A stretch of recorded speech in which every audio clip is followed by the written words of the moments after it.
submit a few ideas. If he likes it, Mike, I'd love to hear from you. And he gives me his card. Well, I submitted 5 ideas, and I never heard back. So it was all just blowing smoke. Which reminds me, I'd like to join your team one of these days. Ooh, you heard it here. You heard it him. I was about to lead into the question, but you heard it here. This is the first time Mike Barrett just said he loved to join the team. So we're already. I'm gonna get those conversations started. You heard it here. This is news, breaking news, breaking information that we just got. As I suspected, 32 flavors. And there you heard it here. Right here, folks. This is huge. Mike Barron in talks with Eric July to join the Rippaverse. I personally think it's going to happen. What do you think? Because I don't see how this can go wrong. I don't see a world where this is like, oh yeah, we talked about it, we didn't agree, it didn't fall through. Mike Barron is historically a professional. Obviously he's absolutely killing it. Even when he got his police book on the borders taken right off online, he's doing Fun My Comic. He's got Lone Star.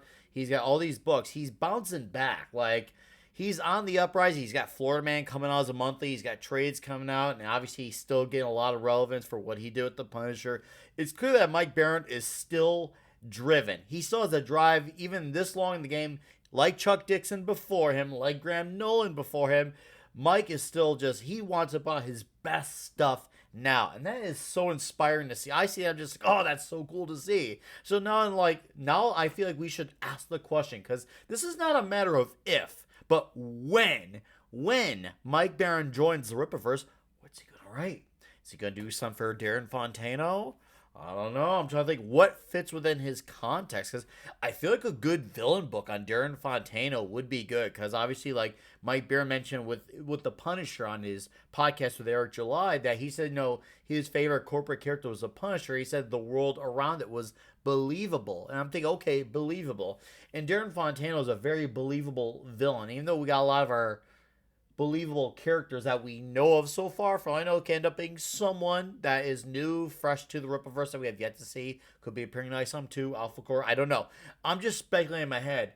If we had to take a pre-existing character of what we have so far, currently as ISOM number 1 is the only issue out right now, who would it be? I think Darren Fontano, in my opinion, would be the character that would make the most sense. I mean, that character feels very layered, and he seems very intense, like a Kingpin, Falcone vibe.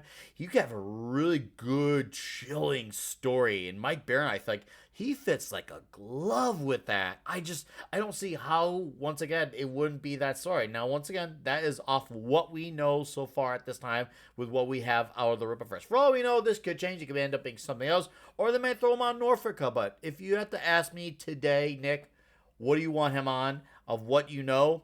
Darren Fontano, man. I feel like that character seems like a character who is built for a big story. Sorry about the Darth Vader in the background. That we need to have. So, what are you guys saying? Don't tell me that, oh, it's going to fall through. It's inevitable, guys. Let's get real here. What do you think Mike Barron is going to write? Tell me in the comments. And I'll see you all tonight for the Comic Shop Talk, talking ASM number 25 through 28 with Midnight's Edge's Wrench, D-Bud Martin. It's going to be the cream of the crop.